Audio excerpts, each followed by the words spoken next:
प्रभु को बहुत धन्यवाद देते हैं कि प्रभु ने और भी एक दिन हमारा आयु में जोड़ दिया अनंतकाल का तैयारी। मैं हमेशा ये बात बताना चाहता हूँ, ये जीवन में विराट पाए हुए लोगों को मिलने वाला एक एक क्षण अनंतता का तैयारी के लिए प्रभु ने दिया। ये बात को अधिक बहुत लोग समझना चाहिए। प्रयोग हम जिस दुनिया में रहता है ये दुनिया हमारे लिए योग्य नहीं, इस शरीर में रहता है ये शरीर हमारे लिए योग्य नहीं, क्योंकि ये शरीर के द्वारा कई बातों में हम पापों में गिर जाता है। शरीर के अनुसार हमें चलना नहीं, शरीर के अनुसार चलने पर पाप होता ही। हमें प्रभु से पाया हुआ आत्मा के अनुसार चलना ये प्रभु का लोगों का कर्तव्य है। क्योंकि आज लोग बहुत से लोग प्रभु में आने के बाद में भी वो पाप का बारे में हमारा समझता ही नहीं, आत्मा का अगुवाई लेता ही नहीं। तो जब भी हम प्रभु से आलोचना नहीं रहता तो हम पाप पर पाप जोड़ता है करके एशिया 32:1 में लिखा है। हम उधर नहीं जाएंगे, लेकिन एक बात मैं आपको बताना चाहता हूँ, हमारे जीवन में पाप आ गया तो हमें एक जड़ का एक भय लगना चाहिए।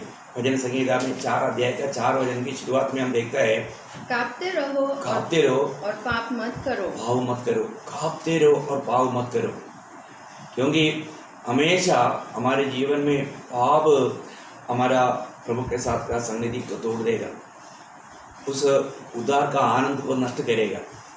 आज बहुत लोगों को मिलने के समय में उनका चेहरा देखने से मालूम पड़ता है और जरूर कुछ गुप्त पापों में, क्योंकि उनको सच्चा आनंद नहीं।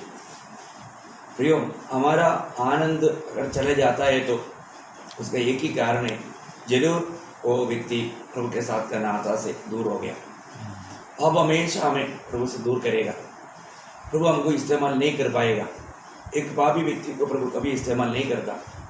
इसलिए अब कभी भी ऐसे हमारे से जरूर हम शरीर में रहने के कारण हमारे जिनमें पाप हो सकता है, लेकिन हम पाप करते नहीं रहना और प्रभु का आत्मा जिसे याद दिलाते तुरंत मन फिरना चाहिए, है ना। जब दावीद अपने जीवन में जब पाप आया 51 भजन संहिता उसका 4 वचन में, मैंने केवल तेरे ही विरुद्ध पाप किया, मैं तेरे ही विरुद्ध पाप किया और जो तेरी दृष्टि में बुरा है वही किया है। देखो, ये कबूल किया दावीद ने।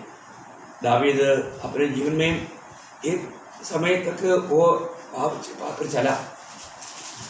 आपको जरूर समय मिलने पर आप 51 भजन संहिता बहुत ध्यान से पढ़ना। हमारे जीवन में मतलब जब पाप प्रकट करके देता है प्रभु, तुरंत हमें मन फिरना चाहिए, हमें पछतावा करना चाहिए, हमें मतलब उसको कबूल करके उसको छोड़ना चाहिए। तो कई बार लोगों से प्रभु बात करता है, उसका पाप के बारे में जिताता है, कभी भी वो पाप से मन फिरने के लिए तैयार नहीं होता। रोज हमें मन फिरना चाहिए। हम भाव में जी करके हम प्रभु का सच्चा भक्ति नहीं कर सकता। प्रभु ऐसे लोगों को कभी इस्तेमाल नहीं करेगा। आप हमेशा हमारे हृदय को भी कठोर करेगा, हमें प्रभु की इच्छा से वो दूर करेगा, है ना। इब्रानियों का पत्री में उसका 3 अध्याय का 13 वचन में हम लोग पढ़ता है कि आप क्या करता है, वरन जिस दिन तक आज का दिन कहा जाता है, हर दिन एक दूसरे को समझाते रहो, ऐसा न हो कि तुम में से कोई जन पाप के छल में जाकर कठोर हो जाए। मतलब हम हमारे हृदय को कठोर करने वाला ना बने ना, वो सत्य चेतावनी है ना। जब हृदय कठोर हो जाएगा, एफेसियों 4:18 मैं आपको बताना चाहता हूँ, प्रभु का वचन में इतना सुंदर रीति में इन बातों को लिखा है। पवित्र लोगों को जानना चाहिए।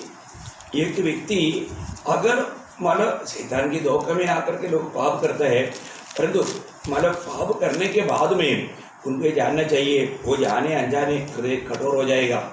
जब हृदय कठोर हो जाएगा, नेक्स्ट स्टेप उनका क्या होगा, क्योंकि उनकी बुद्धि अंधेरी हो गई है। देखो, एफेसियों 4:18 में प्रेरित पौलुस कहता है कि उनकी बुद्धि अंधेरी हो जाएगा और उस अज्ञानता के कारण जो उनमें है और उनके मन की कठोरता के कारण, देखा, उनका मन की कठोरता के कारण वे परमेश्वर के जीवन से अलग किए हुए हैं। देखा, एक एक्चुअली ये बात जाति के लोगों के लिए और लोगों के लिए बताया, लेकिन ये अवस्था विश्वासियों का जीवन में भी आ जाता है।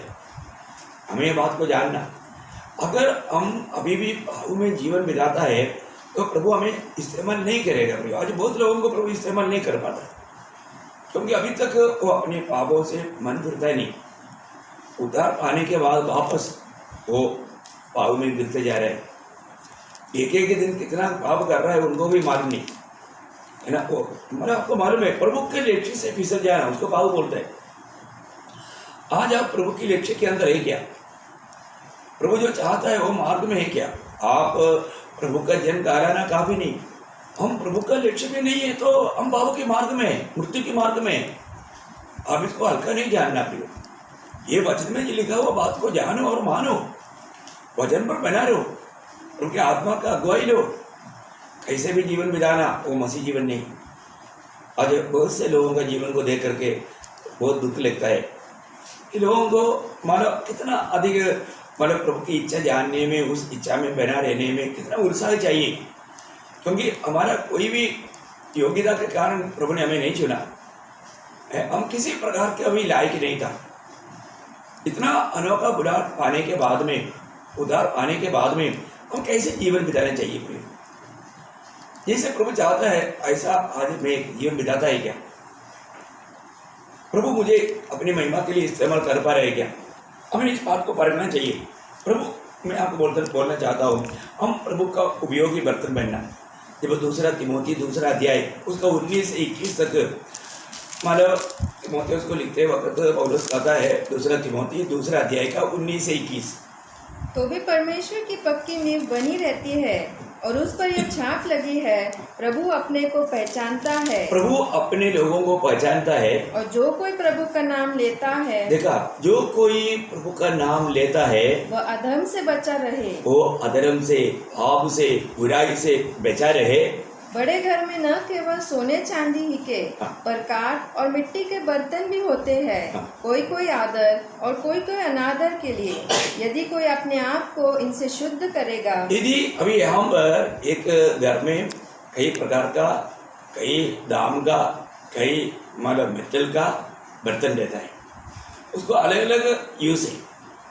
तो अभी हमें एक बात को जानना, ये बात बोल करके प्रभु का जन प्रभु के हाथ में इस्तेमाल होना चाहिए। ऐसे होना चाहिए तो हमें कैसे रहना चाहिए वो बात प्रेषित पौलुस समझा रहा है। प्रियो, हमें एक आदर का बर्तन होना चाहिए। हमें प्रभु उपयोग करने वाला, प्रभु के स्वामी के उपयोग में है और किसी बात के लिए नहीं, स्वामी के उपयोग में आने वाला बर्तन है। आगे बढ़ना। यदि कोई अपने आप को इनसे शुद्ध करेगा तो वह आदर का बर्तन और पवित्र ठहरेगा और स्वामी के काम आएगा और हर भले काम के लिए तैयार होगा। देखा, कितना अनोखा बात है। आज हमारे जीवन का ऐसा है। आज मैं प्रभु में आने के बाद में इतना समय हो गया और तो मैं स्वामी के इस्तेमाल में आता ही क्या? प्रभु उसकी महिमा के लिए मुझको इस्तेमाल कर पा रहे क्या?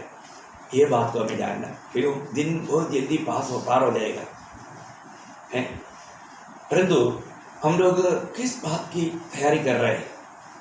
आज मेरे स्वामी, मेरे प्रभु, मेरा उद्धारकर्ता, मेरा उस महान पिता, वो पिता मुझ में आनंद दे क्या?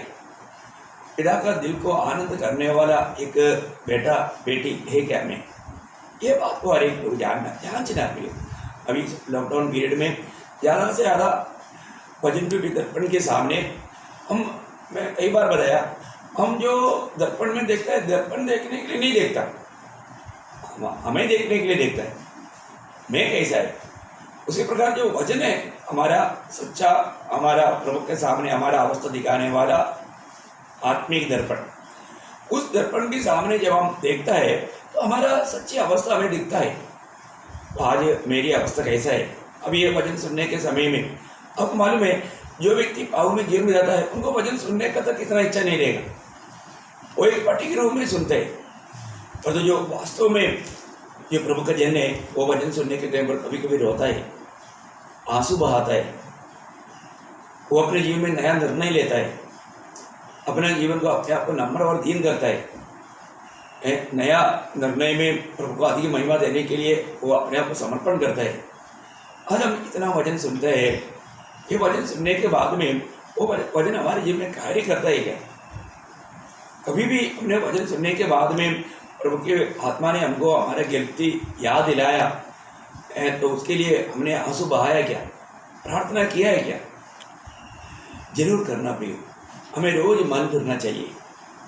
हमारे जीवन से बहुत से गलती होता है प्रियो। अरे तो आज बहुत लोग अपनी गलतियों के बारे में भी नहीं समझता, क्योंकि विरोधी इतना उनका मन को अंधा कर दिया है कि वो भजन को ठीक से ना समझे, वो प्रभु के सामने प्रभु के योग्य जीवन ना बिताए, वो प्रभु का क्रोध का पात्र बने। देखिए, एक बात जरूर जानना, वचन हर बात में हमें चेतावनी देता है। एक आपको मालूम है, मतलब इब्रानियों का पत्री सख्त चेतावनियों का पत्री है। ऐसे तो बहुत जगह पर हमें चेतावनी मिलता है। इब्रानियों का पत्री 6 अध्याय उसका 4 से 6 तक पढ़ेंगे। क्योंकि जिन्होंने एक बार ज्योति पाई है और जो स्वर्गीय वरदान का स्वाद चख चुके हैं और पवित्र आत्मा के भागी हो गए हैं और परमेश्वर के उत्तम वचन का और आने वाले युग की सामर्थ का स्वाद चख चुके हैं, यदि वे भटक जाए तो उन्हें मन फिराव के लिए फिर नया बनाना अनहोना है। देखो, ये कितना भयंकर शक्ति चेतावनी है। अब देखिए, ज़्यादा पढ़ने की जरूरत नहीं है, आगे भी मतलब उसका अंत क्या है लिखा है। मैं एक बात आपको बताना चाहता हूँ, हमारे जीवन में अभी यहाँ पर बहुत से बातों से वचन हमें शक्ति चेतावनी देता है ना। अभी थोड़ा रुक रुक करके पढ़ना, मतलब उसका 4 वचन से। क्योंकि जिन्होंने जो भी लोग एक बार ज्योति पाई है। देखा, एक बार ज्योति पाया। ज्योति पाने का मतलब हमने प्रभु यीशु मसीह की सत्य वचन सुना, प्रभु का सुसमाचार हमारे पास पहुंचा, वो सुसमाचार हमारे जीवन का अंधकार की अवस्था के बारे में हमें समझाया और हमने प्रभु को ग्रहण किया। अपनी अवस्था जान करके हमने प्रभु को अपना दिल दिया, हमने वो ज्योति को स्वीकारा, हमने वो ज्योति को पाया। ज्योति, जगत का ज्योति यीशु मसीह हमारे जीवन में आया। आपको मालूम है कि जब मतलब यूहन्ना 8:12 में लिखा है कि मैं जगत का ज्योति हूँ, जो मेरे पीछे चलेगा वो कभी अंधकार में नहीं भटकेगा, वो जीवन का ज्योति बनता है। जीवन का ज्योति, वो ज्योति कभी बुझता नहीं प्रियो।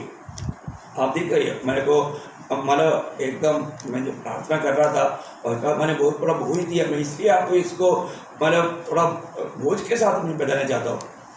अपने जीवन में देखो, मैंने ज्योति पाया है कि नहीं, मैंने प्रभु को पाया है कि नहीं, मेरे जीवन बदला है कि नहीं। वास्तव में मैं अपने पापों से मतलब मन फिर करके प्रभु को कबूल किया हुआ वो दिन मुझे याद है क्या? मैं कितना स्वर्गीय आनंद से भर गया था। अभी यहाँ पर बोलता है कि एक व्यक्ति इसने ज्योति पाई, सिर्फ ज्योति देखा ऐसे नहीं, उन्होंने पाया, उन्होंने प्रभु को पाया, ज्योति को पाया। अगर मन में ज्योति पाया तो फिर अंधकार दूर है, अंधकार बोलेगा तो पाप का जीवन। जिन्होंने ज्योति पाई और जो स्वर्गीय वरदान का स्वाद चख चुके हैं। देखा, स्वर्गीय वरदान, दान क्या है? उद्धार। उद्धार परमेश्वर का दान है, उद्धार हमारी ओर से नहीं। बहुत बड़ी बात है, मतलब उद्धार परमेश्वर का दान है। जब एफेसियों 2 अध्याय का 8 वचन आपको याद है ना, विश्वास से मतलब प्रभु का अनुग्रह ही से हमारा उद्धार हुआ। ये हमारा कोई मेहनत नहीं, ये परमेश्वर का दान है। बोला दान, उद्धार प्रभु का दान है। बहुत बड़ी बात है।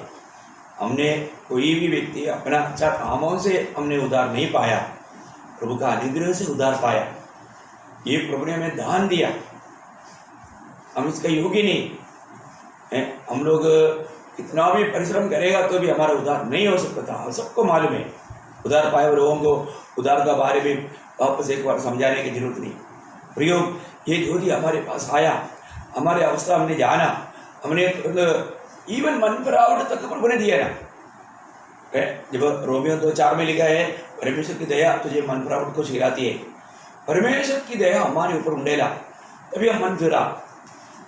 प्रभु को ग्रहण करने के लिए प्रभु ने हमारा दिल खोला।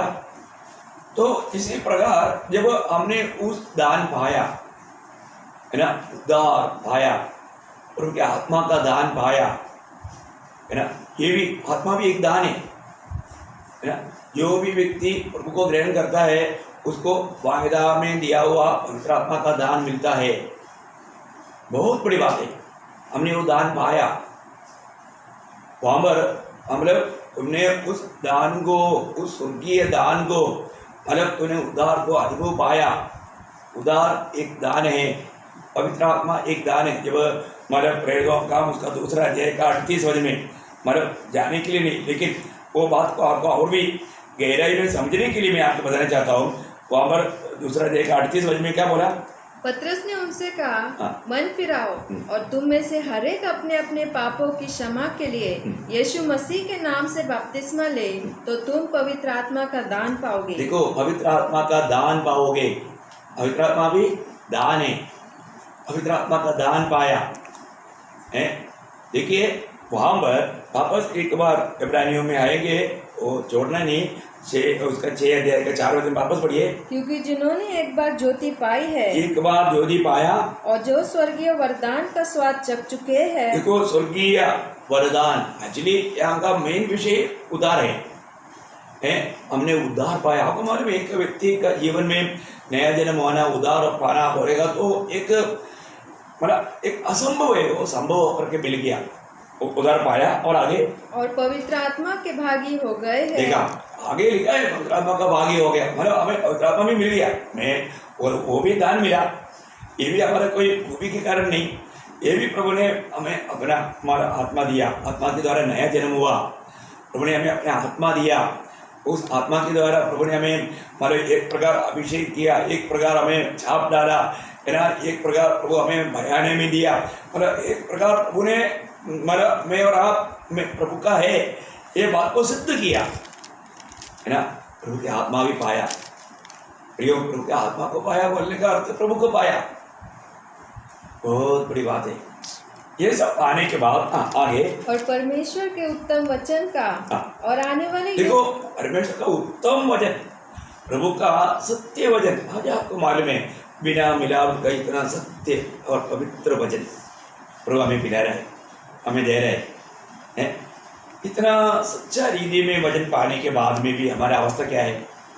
हम रोज जो वचन सुन रहा है क्या एक मनोरंजन के रूप में सुन रहा है क्या? मैं बोलता ना, आप जब नया जन्म पा करके उस आत्मा का अधीन नहीं रहेगा, ये वचन सुनने से भी वो वचन आपके जीवन में काम नहीं करेगा। और तो प्रभु ने हमें वचन दिया।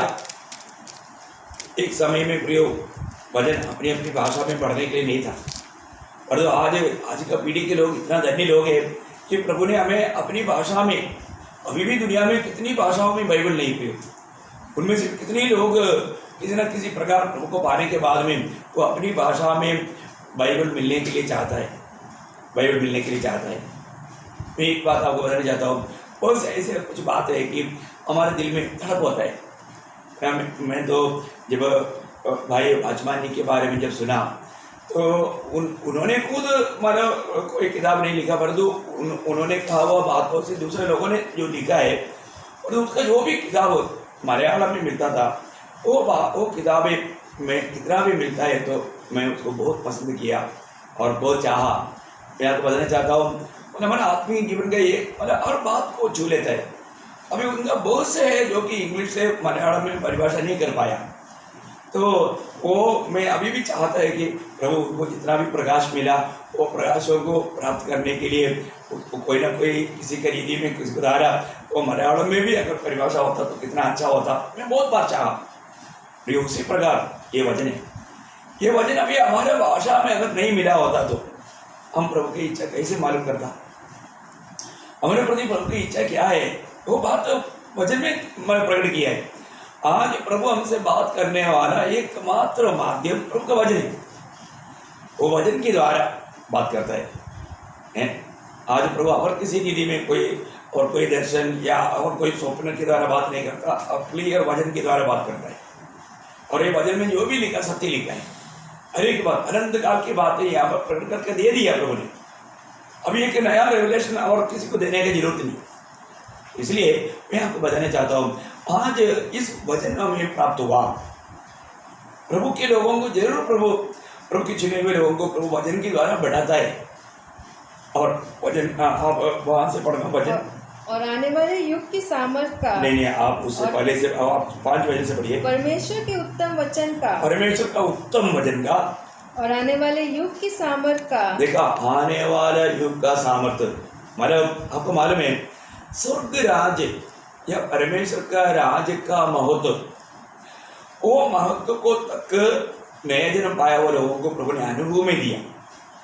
अभी हम एक प्रकार मतलब हमारे शरीर का उद्धार नहीं हुआ, मतलब हम प्रभु का उस 1000 साल के राज्य में प्रवेश नहीं किया, पर तो अभी भी प्रभु के राज्य का अनुभव हमें आत्मा में मिला है आज, क्योंकि आपको मालूम है आज हमें स्वर्गीय स्थानों में बैठाया है। स्वर्ग का अनुभव हमने आत्मा में पाया। आत्मा में स्वर्ग का खूबी क्या है प्रियो? स्वर्ग का खूबी मतलब वहाँ पर कोई खाने पीने की जरूरत नहीं, या उधर अच्छा बगीचा है, सोने का सड़क है, ये कुछ भी नहीं, उधर सिंहासन है, मुकुट है, वो नहीं। स्वर्ग का महत्व, स्वर्ग का श्रेष्ठता प्रभु यीशु मसीह है।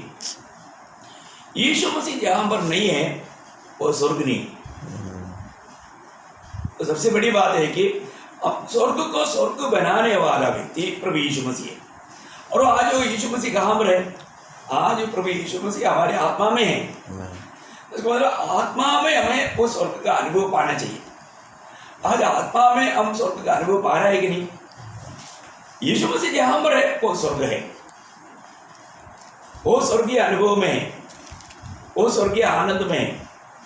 अभी हमने आत्मा में, आपको मालूम है परमेश्वर का राज्य क्या है? आपको रोमियो 14 अध्याय का 17 वचन याद है? याद नहीं तो आपको सुनाता हूँ। रोमियो 14 अध्याय का 17 वचन, परमेश्वर का राज्य खाना पीना नहीं प्रियो, ये दुनिया का रीति में मनाने वाला कोई खुशी नहीं है। क्योंकि परमेश्वर का राज्य खाना पीना नहीं, परमेश्वर का राज्य खाना पीना नहीं, परंतु धर्म और मेल मिलाप और वह आनंद है, वह आनंद है जो पवित्र आत्मा से होता है। देखा, वह आनंद है जो पवित्र आत्मा से होता है। प्रियो, वो अनुभव आज हमें आत्मा में अनुभव रोज करना है, दर्शन करना है। उधार पाए हुए लोगों के अंदर परमेश्वर का राज्य आ गया है। कितना अनोखी बात है? आज हम प्रभु के राज्य में हैं और वो राज्य हमारे अंदर है। क्या अनोखी बात है! ये सबको नहीं समझेगा। ये वास्तव में जो उद्धार पा करके आत्मिक जीवन में जो ग्रोथ हुआ, जिसका परिपक्वता हुआ, वो लोगों को समझेगा, बाकी लोगों को वो कैसे समझेगा? इसलिए बड़ों पे आत्मिक जीवन में उन्नति पाना, हमारे जीवन में इन बातों को अगर समझ पा रहा है, आपका आत्मिक जीवन में काफ़ी ग्रोथ हुआ है, आप मतलब परिपक्वता में बढ़ रहे हैं। क्योंकि ये दुख की बात नहीं है, एक्चुअली ये बहुत आत्मिक की बात है। तो अपने जीवन में प्रभु में आया हुआ एक व्यक्ति को ये सारा अनुभव प्रभु देता है ना, उसको वचन टेस्टी लगता है, वचन उसको बहुत अच्छा लगता है, वो वचन सुनने के लिए बहुत इच्छुक रहता है। आप सोचिए, आपको प्रभु का वचन अच्छा लगता है क्या? देखो, आपको मालूम है जब एक बीमार व्यक्ति को कितना अच्छा खाना भी दे, कितना अच्छा केक दे दे, वो बहुत पसंद करने वाला कोई भी चीज़ दे दे, पर तो उसको वो बीमार रहेगा, बुखार रहेगा, वो बोलेगा मेरे को अच्छा नहीं लगता, मेरे को नहीं चाहिए। वो मतलब अच्छा अवस्था में जो पसंद किया हुआ अच्छा से अच्छा चीज़ भी बीमार अवस्था में उसको अच्छा नहीं लगता। प्रियो, आज आपको मालूम है ये दुनिया में वजन से श्रेष्ठ कुछ भी चीज़ नहीं। वजन का मूल्यता, वजन का श्रेष्ठता, मूल्यता बोलेगा तो सोना चांदी से भी मूल्यवान, टेस्ट बोलेगा तो मधु से भी टेस्ट। दुनिया में सबसे टेस्ट मधु है करके कहा जाता है, मधु से भी टेस्ट ये वजन। अभी आप देखिए, इतना टेस्टी और इतना मूल्यवान बात, इससे बढ़कर के प्रभु के लोगों के लिए और श्रेष्ठ क्या है? प्रभु में आने के बाद में प्रभु का वचन का महत्व हमें जानना चाहिए। उस वचन के द्वारा जब भी आप वचन सुनेगा, उनका मतलब दिल में बहुत सामर्थ्य मिलता है, बहुत आनंद मिलता है। वही बात यिर्मयाह 15:16 में यिर्मयाह ने कहा ना, मैंने तेरा वचन पा करके खा लिया, वो मेरे दिल में क्या लाया? बहुत बड़ा आनंद, बहुत बड़ा आनंद लाया। मिल गया तो पढ़िए। जब तेरे वचन मेरे पास पहुँचे, तब मैंने उन्हें मानो खा लिया, और तेरे वचन मेरे मन के हर्ष, मेरा मन की हर्ष और आनंद का कारण हुए। आज वचन सुनने के समय में आप बहुत हर्ष के साथ सुन रहे क्या? ये आनंद प्रदान कर रहा है क्या? है ना। भाव में जीने वाला व्यक्ति को है ना, ये वजन अच्छा नहीं लगता, वो वजन को छोड़ करके भाग जाता है, वो वजन के अनुसार हमारे अपने जीवन को बदलना नहीं चाहता। प्रियो, हमें अपने जीवन को परकर देखना है। आज मेरे जीवन में प्रभु का वचन के प्रति भूख प्यास है क्या? आज सवेरे उठने के बाद में मैं सबसे पहले ब्रेकफास्ट करने से पहले या कोई पानी पीने से पहले मैंने प्रभु का वचन खाया क्या, वचन पिया है क्या? ये जरूरी बात है। वचन को जीवन में प्रथम स्थान देना। इस वचन पाने की अवस्था के बारे में 119 का 162 में आपको मालूम है, 119:162 में प्रभु के दास क्या कहता है ना, वो एक अलग अनुभव बोलते हैं। यहाँ पर खाने वाला भोजन की बात बोला तो यहाँ पर भक्त ने क्या बोला, जैसे कोई बड़ी लूट पाकर, बहुत बड़ा लूट पाकर, मतलब बहुत बड़ा मोती, बड़ा हीरा, बहुत बड़ा मूल्यवान चीज मिल गया, हर्षित होता है। हाँ। वैसे मैं तेरे वचन के कारण हर्षित हूँ। देखा, मतलब बहुत बड़ा एक लूट मिला, ये दुनिया का बहुत बड़ा मूल्यवान चीज मिला, ऐसा मैं हर्षित होता हूँ। इसका मतलब मैं इसलिए आपको बताया, वजन से बढ़कर के मूल्यवान चीज कुछ भी नहीं, वजन से बढ़कर के टेस्टी, खाने में टेस्टी और कुछ भी नहीं।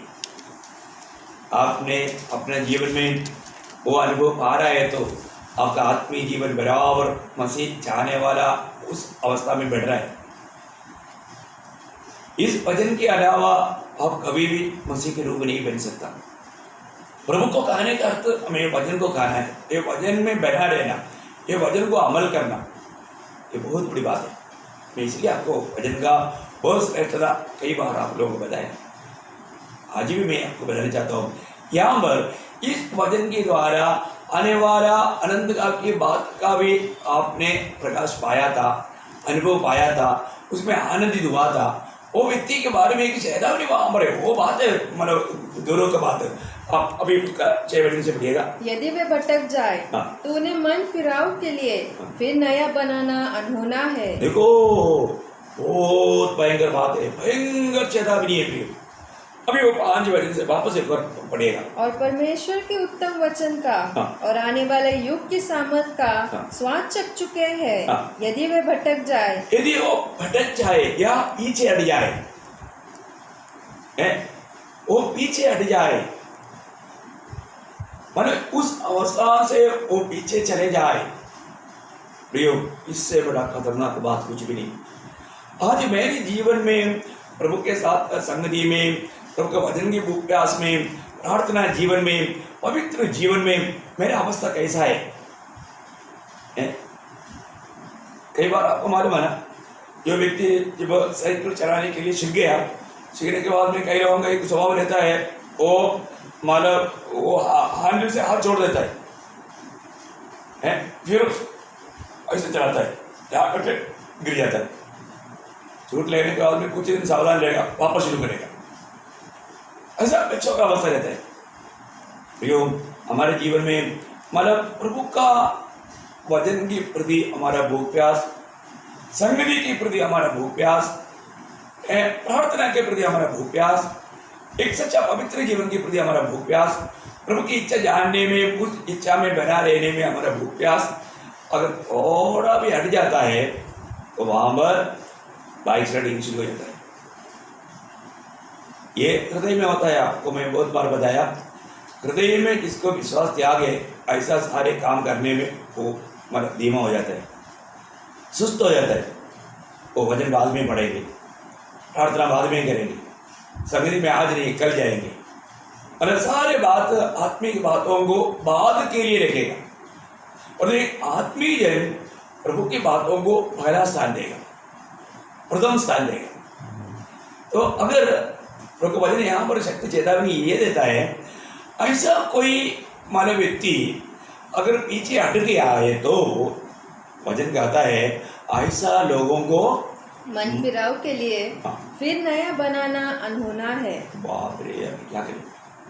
ये अवस्था मैंने बहुत लोगों के जीवन में देखा भी। कई लोग इस प्रकार का बारिश रड़ी में चलते चलते चलते आखिर में वो मंडली तक छोड़कर जाता है, मंडली तक छोड़कर जाता है। वास्तव में उनको उस बात में कोई फीलिंग नहीं, क्योंकि वो तो मर चुका है, वो तो पहले से मरा हुआ था, है ना, उनको कोई फीलिंग नहीं। तो बहुत बड़ी बात क्या है कि अपने जीवन में हमें पढ़कर देखना है, मेरा आत्मीय जीवन में ऐसा कुछ गिरावट का बात दिखता है क्या?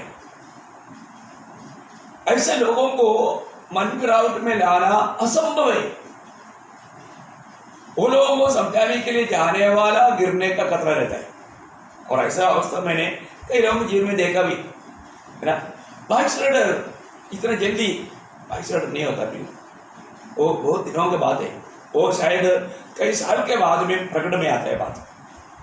मैंने देखा है मंडली जीवन में, हमारे प्रभु कारीगर से मंडली सेवा करते हुए मेरा 36 साल हो गया। मुझे मालूम है कि कैसे क्या लोग करता है, और बहुत बातें प्रभु ने मुझे सिखाया, मैं आपको बताना चाहता हूँ। तो मैं इस नासिक में आने के बाद में मंडली नहीं चलाई, मैं इससे पहले भी मंडली चलाया। तो सबसे बड़ी बात है कि हमारे हिमाचल में सबसे बड़ा मंडली जब मैं उधरी था, तो प्रभु ने उधरी इतना एक प्रभु का एक झुंड को तैयार किया हिमाचल, बहुत प्रकार प्रभु का महिमा के लिए प्रभु ने इस्तेमाल किया, मैंने नहीं किया, प्रभु ने किया। हम प्रभु की इस्तेमाल होने वाले एक पात्र होना चाहिए। हम प्रभु के लिए कुछ करना ऐसे नहीं, प्रभु हमें इस्तेमाल करना, वो है मौत की बात। मैं प्रभु के हाथ में इस्तेमाल होने वाले एक पात्र बनना है, तो मुझे एक सच्चा पवित्र जीवन बिताना है, स्वामी के उपयोग में आने वाला बर्तन, ये प्रभु चाहता है। प्रेरित पौलुस का बुलाहट के समय में ही प्रभु ने, आपको याद होगा प्रेरितों का 9 अध्याय का 16 वचन में कहता है कि ये मैंने चुना हुआ एक पात्र है। प्रभु ने चुना हुआ एक पात्र, प्रभु का महिमा के लिए चुना हुआ पात्र, है ना। 9 का 16 में मैं उसे बताऊंगा कि मेरे नाम के लिए उसे कैसा कैसा दुख उठाना पड़ेगा। मेरा नाम प्रकट करने के लिए मेरा चुना हुआ पात्र है। कौन सा वचन? 15 का आखिरी में है। ओके, 9 अध्याय का 15 वचन में आपको देखना प्रयोग, मेरा चुना हुआ पात्र है बोलते हैं, वो मेरा चुना हुआ पात्र है। अनन्यास को कहता है प्रभु। इसका मतलब वो बोलता है कि शाऊल या पौलुस का बारे में, हे अनन्या, वो तुम जो सोचते ऐसे नहीं, वो मेरा चुना हुआ पात्र है। प्रियो, आज मैं और आप प्रभु का चुना हुआ एक पात्र है क्या? मैं और आप प्रभु के हाथ में इस्तेमाल होने लायक है, प्रभु के हाथ में समर्पित है क्या? ये जिंदगी बहुत जल्दी खत्म हो जाएगा प्रियो, और ये जीवन में अगर हम इस सच्चाई को अगर नहीं जानेगा, तो उस बात में अगर बना नहीं रहेगा, तो यहाँ पर बोलता है कि ऐसा लोगों को मन गिरावट में लाना अनहोना है। प्रियो, एक बात है, ये क्या हो गया, एक पाप नहीं, पाप करने के टाइम पर जरूर प्रभु के आत्मा में याद दिलाता है। एक बात मैं आपको बताना चाहता हूँ, कितनी बार प्रभु ने आपको मन गिरावट के लिए आह्वान किया, बुलावट दिया, मन फिरो करके चेतावनी दिया, और तो मन फिरता है क्या? एक व्यक्ति जो प्रभु का वचन सुनने के समय में प्रभु की आत्मा, तुम ऐसे से कुछ गलतियों में गिरा हुआ है, तूने उसको झूठ बोला, तूने उसको धोखा दिया, तूने प्रभु का दृष्टि में अयोग्य काम किया, ये बात प्रभु की आत्मा जरूर याद दिलाता है जो व्यक्ति गलत करता है। तो हमारा काम क्या है? तुरंत प्रभु के सामने नम्र होकर के कबूल करना प्रिय। आपको मालूम है, कुछ दिन दावीद पाप करने के बाद में उस पाप में वो चलते रहा, लेकिन प्रभु ने नादान पवित्रता को भेज करके उसका पाप जिताया। तुरंत दावीद छिपाने की कोशिश नहीं किया, दावीद तुरंत उस बात को कबूल किया। उन्होंने अपने पाप को प्रभु के सामने कबूल किया। नादान के सामने भी बोला, मैंने पाप किया है। तब नादान ने बोला, प्रभु ने तेरा पाप क्षमा किया। प्रभु के सामने कबूल ही करो प्रियो। अपने जीवन में रोज अपने जीवन में आने वाला उतना भी छोटा समस्या है, उसको भी पवित्र आत्मा में याद दिलाएगा, हमें कबूल करना है ना। आपको मालूम है, मैं इसलिए आपको बोला 51 भजन संगीत उसका 7 वचन पढ़ना, 51 का 7। जूफा से मुझे शुद्ध कर। देखा, प्रभु तू मुझको शुद्ध कर, तू मुझको शुद्ध कर। प्रभु के सामने बोलना प्रियो, प्रभु आप मुझको शुद्ध कर, मेरे से गलती हुआ प्रभु, मेरे से पाप हुआ प्रभु। एक बात मैं आपको पूछूं, इतना समय हो गया आपने प्रभु को ये नहीं कहा, प्रभु आप मुझको शुद्ध कर। क्या आपसे कोई गलती नहीं हुआ? मैं रोज कहता हूँ प्रिय, रोज कहता हूँ, क्योंकि रोज मुझसे गलती होता है। मैं प्रभु का बेटा है, लेकिन मैं शरीर में रहता हूँ, तो कई बातें जो मैं नहीं देखना चाहिए, वो बात को देख करके मेरे मन में बुरी विचार आया। मैंने जो बात नहीं सुनना चाहिए, ऐसे बातों को मैंने सुना तो मुझे क्रोध आया। बहुत प्रकार, बहुत बातों में इंसान में वो भाव में गिरता है, तुरंत पवित्र आत्मा याद दिलाता है और हमें कबूल करना चाहिए। फिर आज अपने आप को परखो, मेरे जीवन में मैं कितने दिनों से प्रभु के सामने मेरा भाव कबूल नहीं किया, प्रभु को नहीं कहा प्रभु मुझे धो ले, मुझसे गलती हुआ। देखो, जो व्यक्ति, मैं आपको इसलिए बताना चाहता हूँ, हमें रोज अपनी गलतियों को कबूल करना है। कबूल करेगा तो आपको याद होगा पहला यूहन्ना पहला अध्याय उसका 9 वचन, ये बहुत श्रेष्ठ बात है, एक अनोखा अनुभव मैं आपको बता रहा हूँ। यदि हम अपने पापों को मान ले तो वो हमारे पापों को क्षमा करने और हमें सब अधर्म से शुद्ध करने में विश्वास योग्य और धर्मी है। देखा, एक प्रभु के साथ चलने के लिए याब हमें तभी मिलेगा प्रिय, हम अपने पाप को प्रभु के सामने कबूल करें। आज बहुत लोग अपने पाप कबूल नहीं करता, उसको पाप में उसको मजा लग रहा है, अच्छा लग रहा है, इसका मतलब उसका अभी तक उसको नया नहीं मन मिला। पाप करने में, बुराई करने में उनको कुछ भी डर नहीं। कितना दुखदायक बात है प्रिय। वही बात, ऐसे मन कठोर हो जाएगा, प्रभु के जीवन से दूर हो जाएगा, ऐसे व्यक्तियों को वापस मन फिरावट में नहीं ला सकता प्रिय। हमेशा मैं आपको बोलता हूँ, मतलब थोड़ा भी, एक छोटा भी एक हो सकता है किसी के प्रति कोई नफरत कड़वाहट हमारे दिल में हो गई, तुरंत उसको निकालना चाहिए, तुरंत हमें मन फिरना चाहिए, उसको हमारे दिल में रहना नहीं। क्योंकि आपको मालूम है, वही 51 भजन संहिता में 6 भजन में दावीद क्या बोलता है, देख तू हृदय की सच्चाई से प्रसन्न होता है। देखा, हृदय की सच्चाई से प्रसन्न होता है? हृदय की सच्चाई। यदि हम प्रभु के उपस्थिति में जब आता है, यदि हमारे हृदय में कपटता रहेगा तो प्रभु उस कपट भक्तों से प्रसन्न रहेगा क्या? शास्त्रीय और फरीसी लोगों को बार बार प्रभु ने बोला, हे कपटी शास्त्रीय और फरीसियों, उनका दिल में हमेशा कपट था, वो अपने आप को बहुत धर्मी दिखाना चाहता था, परंतु उनमें प्रभु का भय नहीं, प्रभु का आदर नहीं। बहुत बड़ा धोखा का मन था। आज स्वर्ग हमारा मन को देखता है, हमारे हृदय को देखता है, हमारा अवस्था क्या है। सच में प्रभु के प्रति हमारे अंदर विश्वास रोज बढ़ रहा है क्या? अपनी अवस्था को देखो। मुझे थोड़ा भी समय मिलता है तो मैं प्रभु के संगति में रहने में बहुत आनंदित हूँ, और मुझे इतना आजकल खुशी है क्योंकि मैं हमेशा प्रभु की उपस्थिति में रहता हूँ। मैं हमेशा रोते रहता हूँ, रोने का एक दिल प्रभु ने मुझको दिया। बहुत मैं आंसू बहाता हूँ, लोगों के लिए आंसू बहाकर प्रार्थना भी करता हूँ, मंडली के लिए प्रार्थना करता हूँ, बाकी लोगों के लिए, कोरोना के कारण तकलीफ में रहने वाले लोगों के लिए, और कोरोना के भी उन लोगों के बीच में काम करने वाले लोगों के लिए, अधिकारी वर्गों के लिए, सबके लिए प्रार्थना रो रो कर करता हूँ, आंसू बहाकर बोझ के साथ करना भी आज हमारा बहुत बड़ा कर्तव्य है। मैं आपको बताना चाहता हूँ, प्रभु का वचन जब उसका 51 का 10 वचन का शुरुआत पढ़ना, हे परमेश्वर मेरे अंदर शुद्ध मन उत्पन्न कर। देखा, शुद्ध मन, एक शुद्ध मन। यो जब नया जन्म पाया था, प्रभु ने हमें एक नया मन दिया, वो शुद्ध मन था। प्रभु ने हमें क्लियर अपनी लोगों से धोकर शुद्ध किया था, वो नया मन। बाद में भी ये दुनिया में रहने के कारण, शरीर में रहने के कारण, दुनिया की मोहों में, शारीरिक अभिलाषाओं में कई बार हम पड़ जाता है।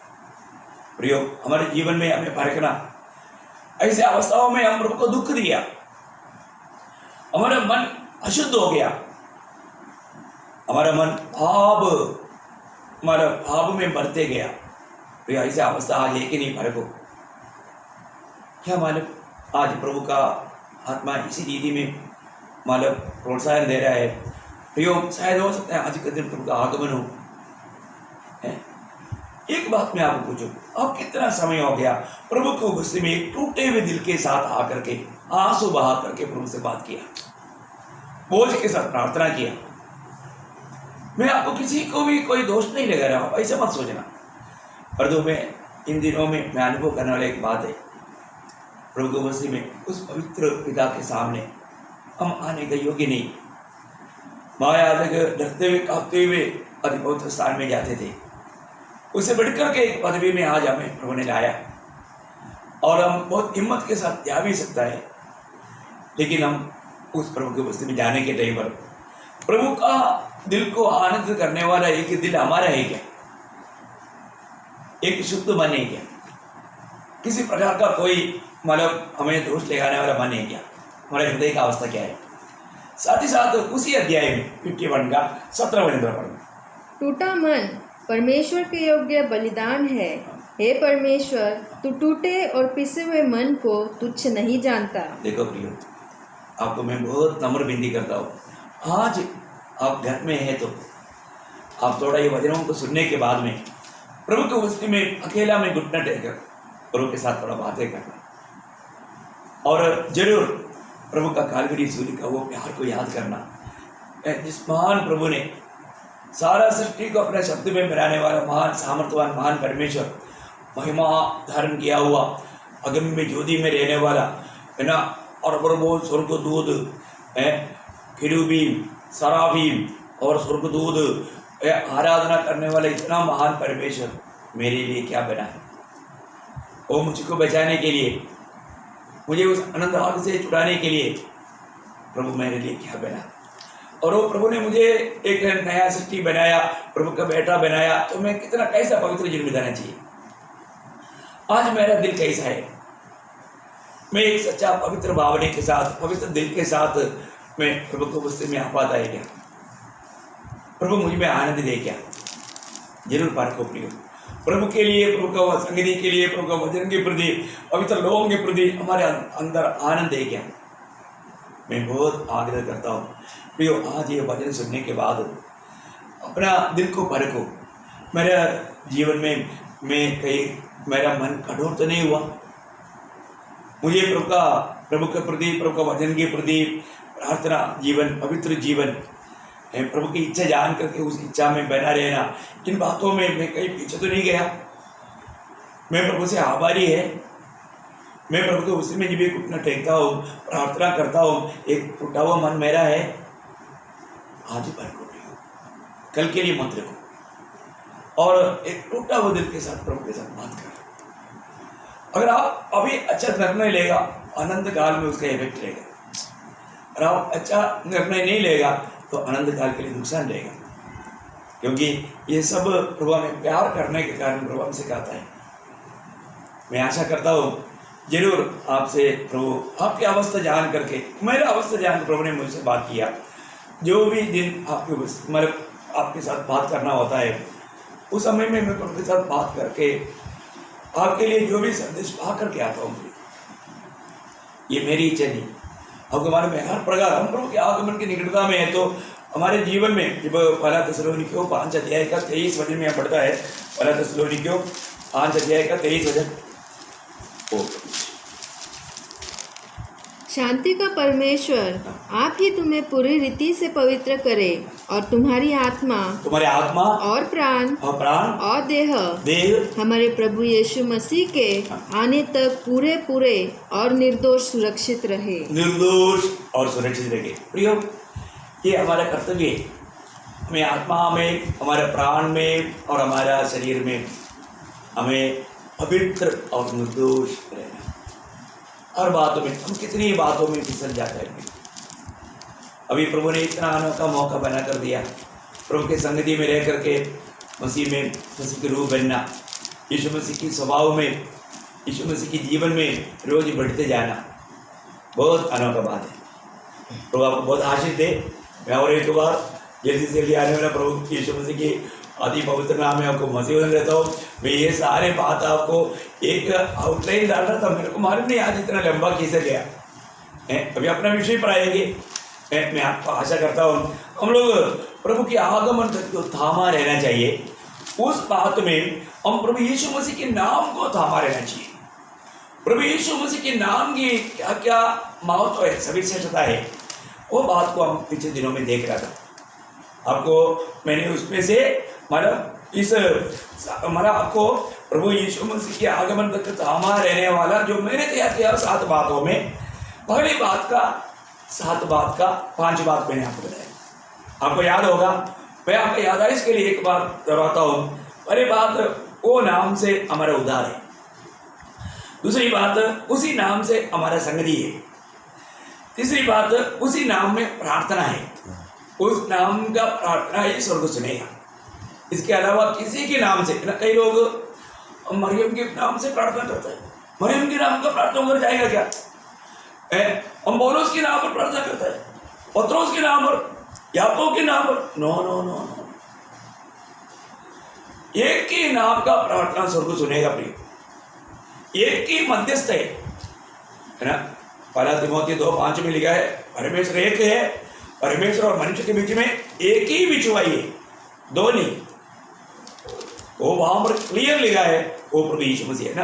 1 तिमोथी 2:5 है। क्योंकि परमेश्वर एक ही है, हाँ। और परमेश्वर और मनुष्य के बीच में भी एक ही बिचवाई है, एक ही। और मसीह यीशु जो मनुष्य है। हाँ, देखा, मतलब मसीह यीशु जो मनुष्य बनकर तो दुनिया में आया हुआ, प्रभु यीशु मसीह के अलावा कोई भी नहीं पियो। बहुत गौरव की बात है। एक छोटा शब्दों में भी बहुत गौरव है। इसका मतलब आप मैं भी एक समय में उद्धार पाने से पहले कई लोगों के नाम पर प्रार्थना करने वाला एक व्यक्ति था। इसलिए आपको बताया, हो सकता है आप उनमें से कोई हो, तो आप ये जानना, स्वर्ग ग्रहण करने वाला एकमात्र प्रार्थना प्रभु यीशु मसीह के नाम की प्रार्थना है। और यीशु मसीह ने हमें प्रार्थना करने के लिए सिखाया, प्रभु यीशु मसीह के नाम पर प्रार्थना करो। आज जरूर मैं आपको विनती करता हूँ, आपकी प्रार्थनाओं को याद करो, स्मरण करो। आपका प्रार्थना किस प्रकार का प्रार्थना है? आज भी आपकी प्रार्थना स्वर्ग सुनता है कि नहीं, ये बात को जरूर याद करना है। ओके, जो छुटके आप याद दिलाता है, मैं आपको बात बताना चाहता हूँ। और 4वां बात हमने देखा, प्रभु यीशु मसीह के नाम पर सारा घुटना टेकेगा। प्रियो, आज जो भी प्रभु यीशु मसीह के नाम लेना नहीं चाहता, प्रभु यीशु मसीह के नाम को इनकारता है, या प्रभु यीशु मसीह के लोगों को सता करके मसीह के नाम को निंदा करता है, वो सब लोग, वो कितना भी साम्राट क्यों ना हो, हिटलर जैसा कितना भयंकर लोग क्यों ना हो, प्रियो, उनको सबको प्रभु यीशु मसीह के नाम में उसके सामने घुटना टेक करके वो एक दिन कबूल करेगा, प्रभु यीशु आप ही प्रभु है, आप प्रभु है। हमने आपका नाम को, मतलब इसका महत्व को नहीं जाना, हमसे गलती हुआ, परंतु प्रियो, उस समय में ऐसा कबूल करने के बावजूद भी उधार नहीं पाएगा। उस समय में ऐसा बोलने के बाद में उनको छुटकारा नहीं मिलेगा। उसके बाद में उनके लिए तैयार किया हुआ, उनके लिए वास्तव में तैयार नहीं किया, शैतान और उनका दूतों के लिए तैयार किया नरक, उधर ही जाएगा। प्रभु नरक मनुष्य के लिए तैयार नहीं किया, नरक शैतान और उनका दूतों के लिए तैयार किया है। ये प्रभु का वचन क्लियर कहता है। तो मैं आपको बताना चाहता हूँ कि हमारे जीवन में, मतलब प्रभु की बातों पर, प्रभु के वचनों पर बना रहना हमारा कर्तव्य है। जब हम देखते हैं कि मतलब अनेक घुटना टेकेगा दुनिया में, वो शायद बहुत बड़ा पदवी में जीवन बिताया, वो बहुत बड़ा अधिकारी हो सकता है, लेकिन जो भी है प्रभु के सामने वो कोई अधिकारी नहीं, वो तो सब दुनिया ने दिया वो बातें। वो सारे लोग, वो कितना भी विद्वान हो, कोई भी हो, प्रियो, सारे घुटना टेकेगा, घुटना टेक करके कबूल करेगा, कबूल करने के बाद में वो उस नरक में जाएगा। कितना भयंकर बात है। आज हम ग्रहण करके प्रभु की बातों को मान करके जिएगा तो कितना धन्यवाद है। तो और 5वीं बात हमने देखा, जो भी प्रभु यीशु मसीह का नाम लेता है, वो नाम के कारण उनको दुनिया नफरत करेगा। ये भी यीशु मसीह के नाम की खूबी है। ऐसा क्या खूबी है ना, तो ये दुनिया नफरत करने वाला एकमात्र नाम वो प्रभु यीशु मसीह के नाम है। प्रभु यीशु मसीह के नाम जब आप लेता है और लोग आपको सताने शुरू करेगा, आपके साथ उनका दुश्मनी हो जाता है। आप कहीं भी जाते हैं तो प्रियो, कोई एकमात्र नाम है जो हमें हमारे प्रभु ने हमारे ऑटो में लेने के लिए दिया है, और कोई भी नाम हमारे ऑटो में ना ले। आज तक लिया है तो प्रभु से माफ़ी मांगना। प्रभु मेरी अज्ञान से मैंने कई बार ऐसा नाम लिया प्रभु, मैं उन लोगों को खुश करने के लिए लिया, तब आपका दिल को मैंने दुखाया प्रभु, मेरे से गिनती हुआ, कबूल करके पछतावा करना प्रिय, उसको छिपाना नहीं, कभी भी छिपाना नहीं। हमें लेने के लिए एक ही नाम, उसके लिए कितना भी हमें तकलीफ होना पड़े। मुझे एक बार मतलब ऑफिस में बोला था कि तुम ये प्रभु यीशु मसीह के नाम और उसका प्रचार बंद करेगा तुझे प्रमोशन देगा। मैं बोला प्रभु को छोड़ करके प्रमोशन, सॉरी। देखो उस समय में उन्होंने मेरे ACR को वहाँ पर प्रमोशन रुका करके मतलब उन्होंने लिख दिया his narrow minded religious view, उसका एक मतलब सकेती का मतलब धार्मिक विचार, ये विचार के कारण उसको प्रमोशन रुका जाता है। देखो स्वर्ग में प्रमोशन मिला, दुनिया में प्रमोशन नहीं मिला। हालेलुया। मैं आपको बताना चाहता हूँ प्रियो, आपके जीवन में ऐसे कभी हुआ है क्या? ये मेरा अनुभव है, मेरे पास अभी भी उसकी एक कॉपी में निकाल कर रखा है। अगर आपको डाउट है तो मैं इवन ये बात इतनी देवलाली सेपरेट डिपो में हुआ, आप उधर जाकर पता कर सकते हैं। बहुत बड़ी बात है प्रभु यीशु मसीह के नाम के लिए आपने क्या त्यागा, जो भी त्यागा प्रियो वो सब क्रेडिट है, डेबिट नहीं। वो हमारा फायदा है, वही हमारा फायदा है, बाकी सब नुकसान है। तो मैं आपको बताना चाहता हूँ है ना, प्रभु यीशु मसीह के नाम के कारण लोग हमें बहुत बैर करेगा, हमें सताएगा है ना, हमें जो मिलना चाहिए उन बातों को रुकाएगा, रिकॉर्ड लाएगा। मेरे जीवन में ऐसा बहुत से अनुभव है, आपको वो सारा अनुभव अभी नहीं बांटना चाहता हूँ, आपके साथ वचन बांटना चाहता हूँ है ना। अभी आज मैं आपको छठवीं बात पर ले जाना चाहता हूँ। अलिया उस नाम में, प्रभु यीशु मसीह के नाम में हम जो भी करता है उसका प्रतिफल है ना, प्रतिफल मिलेगा आपको। ये बहुत बड़ी बात है। जब मत्ती की सुसमाचार उसका 19 अध्याय का 29 वचन, मैथ्यू चैप्टर 19 वर्स 29, एक्चुअली बहुत आनंददायी बातें हैं, आप पढ़िए। और जिस किसी ने घरों या भाइयों या बहनों या पिता या माता या बाल बच्चों या खेतों को मेरे नाम के लिए छोड़ दिया है, उनको 100 गुना मिलेगा और वह अनंत जीवन का अधिकारी होगा। देखा प्रियो, हम प्रभु यीशु मसीह के नाम में जो भी बात हमने छोड़ दिया, वो छोड़ दिया तो नष्ट नहीं हुआ, वो ही लाभ हुआ। वही सिर्फ एक ही लाभ है प्रियो। आज हर रोज मैं प्रभु यीशु मसीह के नाम के लिए क्या क्या त्याग पाता है, छोड़ पाता है, खर्च कर पाता है, वही मेरा आनंद काल का लाभ है। प्रेज़ द लॉर्ड है। देखो अभी अपने माँ बाप को, भाई बहनों को, सबको छोड़ करके नासिक में क्यों है? प्रभु यीशु मसीह ने बुलाया। ये कोई संगठन नियुक्त नहीं किया, ये कोई धर्म की काम नहीं करता। प्रभु यीशु मसीह की नियुक्ति, यीशु मसीह की इच्छा जान करके उसके अनुसार काम करने के लिए प्रभु ने बुलाया, इसलिए प्रभु का काम करता है। मुझे इस बात में बहुत हिम्मत है बोलने के लिए, क्योंकि मैं स्पष्ट रीति में प्रभु का बुलाहट सुन करके मतलब ये दुनिया की बातों को, अपने घर परिवार के बातों को सब छोड़ करके प्रभु के लिए निकला। Praise the Lord. और जो भी प्रभु के लिए छोड़ दिया वो कोई नुकसान नहीं, वही तो एक बड़ा आनंद काल का लाभ है। बहुत अनोखी बात है। अपने जीवन में हमें परखना है कि हमने जो भी, कोई धनवान व्यक्ति प्रभु के पास आया था अनंत जीवन पाने के लिए, प्रभु ने उसको बोला तो ऐसा करो।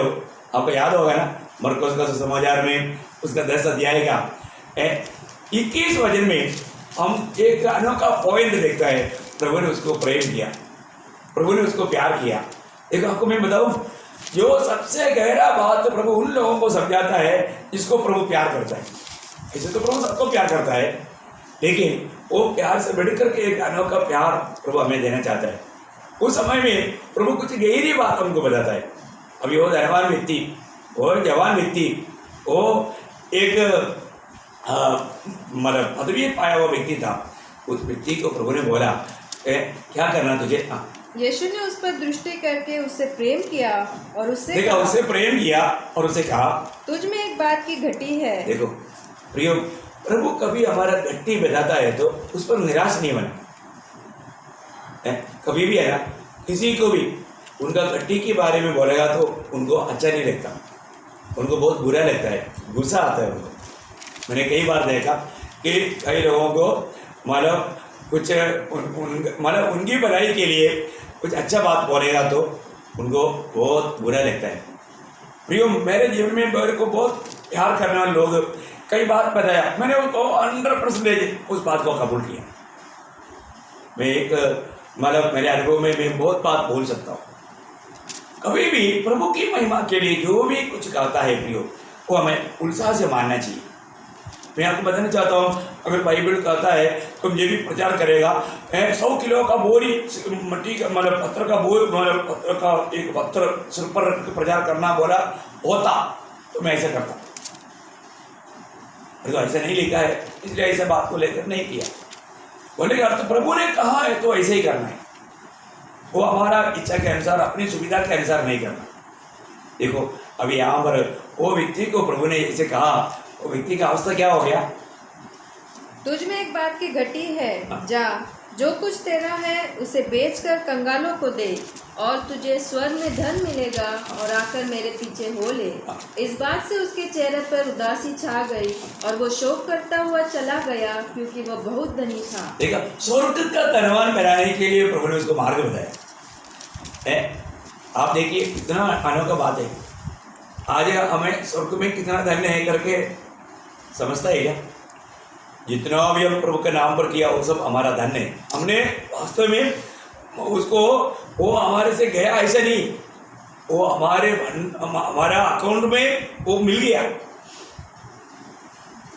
मैंने प्रभु के नाम के लिए ऐसा किया, मैंने वो दिया ये दिया नहीं, हमने डिपॉजिट किया हमारे लिए, वही हमारा ओरिजिनल डिपॉजिट है।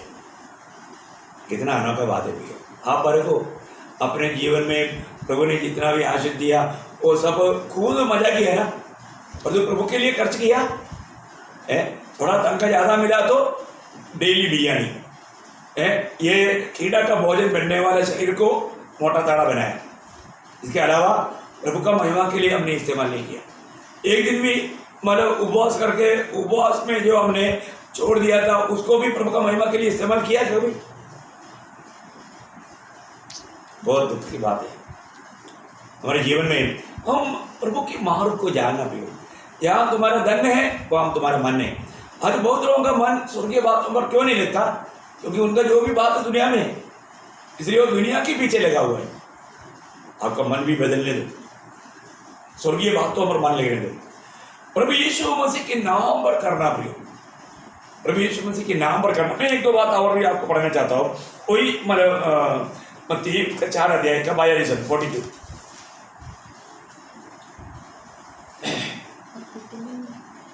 मत्ती 10 अध्याय का सॉरी मैंने चैप्टर गलत बोला, 10 अध्याय का 42। जो कोई छोटों में से एक को मेरा चेला जानकर केवल एक कटोरा ठंडा पानी पिलाए, मैं तुमसे सच कहता हूँ वह किसी रीति से अपना प्रतिफल न खोएगा। कितना अनोखा बात है। मतलब प्रभु हमारे हर एक काम को देखता है प्रियो। आपके घर में एक प्रभु का जन आया, उसको एक गिलास पानी भी अगर आपने पिलाया, प्रभु वचन कहता है वो प्रतिफल पाते बिना नहीं लेगा। कितना अनोखा बात है। उसका भी प्रतिफल है, जबकि पानी प्रभु हमें मुफ्त में दे रहा है, उसके लिए हमने कोई दाम दे करके खरीद कर नहीं रहेगा। कभी भी वो उड़ा करके आनंद से प्रभु का प्यार में उनको पिलाएगा तो उसका भी प्रतिफल प्रभु। इसका मतलब प्रभु का ध्यान कितना गहरा है। प्रभु हमारा हर एक कामों को कितना अधिक ध्यान देता है, देखता है। और भी एक दो बार मैं जल्दी पढ़ाऊँ। मरकोस उसका 10 अध्याय है, उसका 29-30। मरकोस उसका 10 अध्याय का 29-30। यीशु ने कहा, मैं तुमसे सच कहता हूँ कि ऐसा कोई नहीं जिसने मेरे और सुसमाचार के लिए घर या भाइयों या बहनों या माता या पिता या बाल बच्चों या खेतों को छोड़ दिया हो और अब इस समय 100 गुना न पाए, घरों और भाइयों और बहनों और माताओं और बाल बच्चों और खेतों को पर सताओं के साथ और परलोक में अनंत जीवन। कितना अनोखी बात है। बहुत बड़ी बात है। क्या बहुत सुंदर वायदा है फिर। अभी मतलब प्रभु की उपस्थिति में न्यायासन के सामने खड़ा होने के समय में हम क्या क्या बात प्राप्त करने जा रहे हैं, अभी से हमें जानकारी होना चाहिए फिर हमने प्रभु के लिए क्या किया, ये जानना जरूरी बात है। प्रभु के नाम की महिमा के लिए हमने जो भी किया प्रयोग वो कभी व्यर्थ नहीं जाएगा। वो सब हमारा अनंत काल का धन बन गया है। प्रभु ने हमें अनंत जीवन दिया है, हमें यीशु मसीह मिल गया है। यूहन्ना के पत्र लिखने का एक ही कारण हमारा यूहन्ना में लिखा है 5 अध्याय का 13 वचन में। मतलब ये पत्र क्यों लिखा यूहन्ना ने? मैंने तुम्हें जो परमेश्वर के पुत्र के नाम पर विश्वास करते हो इसलिए लिखा है कि तुम जानो कि अनंत जीवन तुम्हारा है। हाँ, अनंत जीवन तुम्हारा है, अनंत जीवन तुम्हारा है। बहुत बड़ी बात है। मैं और एक 7वां बात में बोल करके जल्दी खत्म करता हूँ, मतलब थोड़ा समय आगे बढ़ जाएगा, कोई बात नहीं, लेकिन आज आपको मैं बताना चाहता हूँ, जल्दी बताऊँगा। मतलब प्रभु का नाम क्यों मतलब थामा रहना। 91 भजन संगीता उसका 14 भजन का last part, Psalms 91:14 last part. मैं उनको ऊंचे स्थान पर रखूंगा क्योंकि उसने मेरे नाम को जान लिया है। देखो, प्रभु के नाम को जानने वालों को प्रभु क्या करेगा? ऊंचे स्थान में रखेगा। मतलब ये नाम का महत्व जानने का प्रयोगी बहुत अनोखी बात हमने कई बार सीखा भी है ना। ये नाम की महत्व। और एक दो बात है, मतलब प्रभु ऊंचे स्थान में रहने का अर्थ क्या है? वो वास्तव में विजय जीवन बिता सकेगा। प्रभु का नाम को जानने वाला व्यक्ति, जब प्रकाशित वाक्य 3 अध्याय का 21 वचन, मतलब उनको ऐसा ऊंचा स्थान मिलेगा जहाँ पर प्रभु है, प्रभु के साथ रहने का, प्रभु के साथ सिंहासन में रहने का मौका मिलेगा। दुनिया के राज्य में भी उसको वो पदवी मिलेगा। अरे आप पढ़ेंगे प्रकाशित वाक्य 3 का 21। जो जय पाए मैं उसे अपने साथ अपने सिंहासन पर बैठाऊंगा, जैसे मैं भी जय पाकर अपने पिता के साथ उसके सिंहासन पर बैठा गया। अभी मत्ती 19 अध्याय का 27-28 निकाल कर रखो। देखिए, एक बात मैं आपको बताना चाहता हूँ, प्रभु का नाम जानने वाले लोग ही विजय जीवन बिता पाएगा। इसका नाम का महत्व तो बहुत बड़ी बात है ना। आपको याद होगा दानियल 11:32 में बोलता है कि जो मेरा नाम जानेगा वो खड़े होकर याव बांध कर बड़े बड़े काम करेगा। प्रभु का नाम जानना प्रियो, वो नाम जानने वाला शत्रु में से अबेदनगो ने प्रभु का नाम जाना, इसलिए वो उस मानव नेबूकदनेस्सर की क्रोध की भयंकर ज्वाला में भी वो जलकर मरने के लिए तैयार होकर के वहाँ पर गया। तो प्रभु यीशु मसीह उनसे पहले वहाँ पर इंतजार कर रहा था। आप देखिए इसलिए वो आग इतना 7 गुना उस आग को बढ़ाया, लेकिन उनका एक शरीर का एक बाल को तक नहीं जला पाया। आप सोचिए, उनकी कपड़ा को छोड़ो ना, एक बाल को भी, कपड़ा जलने से भी जल्दी जलता है बाल, वो बाल को भी नहीं जला सका। इतना ही नहीं, और वो जब बाहर आया वो आग में गया, वो स्मेल तक नहीं आया। आप देखो, आग में ऐसा होने के बाद में जरूर मतलब स्मेल आना चाहिए, वो भी नहीं आया। वाह वाह, हमारे प्रभु कितना महान है प्रियो, जो प्रभु का नाम जानेगा। दानियल को सिंह की गुफा में बैठा मतलब डाला, लेकिन वो सिंहों ने उनको छू नहीं पाया।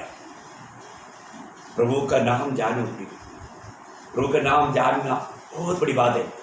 वो लोगों को प्रभु अगले युग में, मतलब प्रभु का राज्य में, 1000 साल का राज्य में प्रभु एक बड़ा पदवी बड़ा स्थान दे। क्या है यहाँ पर पढ़िए, इस पर पतरस 19 अध्याय उसका 27-28। इस पर पतरस ने उससे कहा, देख हम तो सब कुछ छोड़ के तेरे पीछे हो लिए हैं, तो हमें क्या मिलेगा? यीशु ने उनसे कहा, मैं तुमसे सच कहता हूँ कि नई सृष्टि में जब मनुष्य का पुत्र अपनी महिमा के सिंहासन पर बैठेगा, तो तुम भी जो मेरे पीछे हो लिए हो 12 सिंहासनों पर बैठकर इजराइल के 12 गोत्रों का न्याय करोगे। क्या अनोखी बात है ना।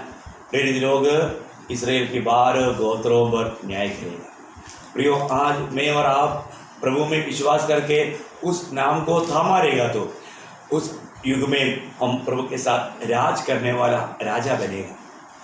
तो आपको प्रभु एक राजा होकर के चुना है, पर तो उस राज करने के लिए आज ये छोटा सा जीवन में प्रभु के साथ सहना है।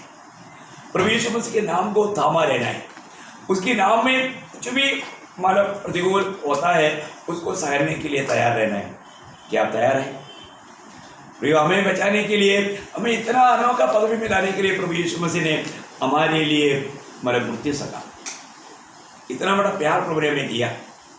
वो हमारे लिए मतलब तोड़ा गया, विरू बना, आखिरी बूंद लहू तक बहाया। प्रभु यीशु मसीह पर विश्वास किया बोलना काफी नहीं, वो विश्वास के योग्य जीवन भी बिताना हमारा कर्तव्य है। आज उस प्रभु यीशु मसीह के नाम को थामा रहना। आपको मालूम है, यदि लोग सिर्फ यूहन्ना को भी मालूम उबले हुए तेल में डाला था, लेकिन उसके बाद पतरस डाकू में भेजा, सिर्फ वही एक साधारण मूर्ति पाया, बाकी सभी प्रभु का प्रेरित लोग बहुत भयानक रीति में उनका रक्तसाक्षी बहुत हुआ। उन्होंने कोई बुरा काम नहीं किया, प्रभु यीशु मसीह के नाम को थामा रहा। आज का पीढ़ी में हमें भी उस नाम को थामा रहना, उसका गौरव जानना। तो प्रभु को कहता है कि मंडली को मेरा आने तक मेरा नाम थामा रहेगा। वो नाम की बहुत सात बातें मैंने अभी आपको बता चुका है। अभी कल आपको दूसरी बात बताऊंगा, प्रभु आने तक क्या क्या थामा रहना चाहिए। तो मैं आशा करता हूँ जरूर प्रभु आपका दिल का अवस्था जान करके, सिर्फ आपसे नहीं, बोलने वाले मुझसे भी प्रभु ने बात किया। मैं चाहता हूँ और भी हम आत्मिक गहराई में उतरे प्रियो, हम प्रभु के लायक जीवन बिताए। हम नहीं, प्रभु यीशु मसीह हमारे में जी रहा है, इस अनुभव में हम जीवन बिताए। जो हमें देखे, जो हमें मिले, उनको मसीह मिल पाए। ऐसा एक विजय जीवन बिताने के लिए प्रभु हर एक तुम लोगों को सहायता करें। और एक बार मेरी तरफ से और विवेक और दीपिका मेरी और ग्रेस की तरफ से भी आपको मसीह बना देता हूँ। प्रभु का अनुग्रह आपके साथ।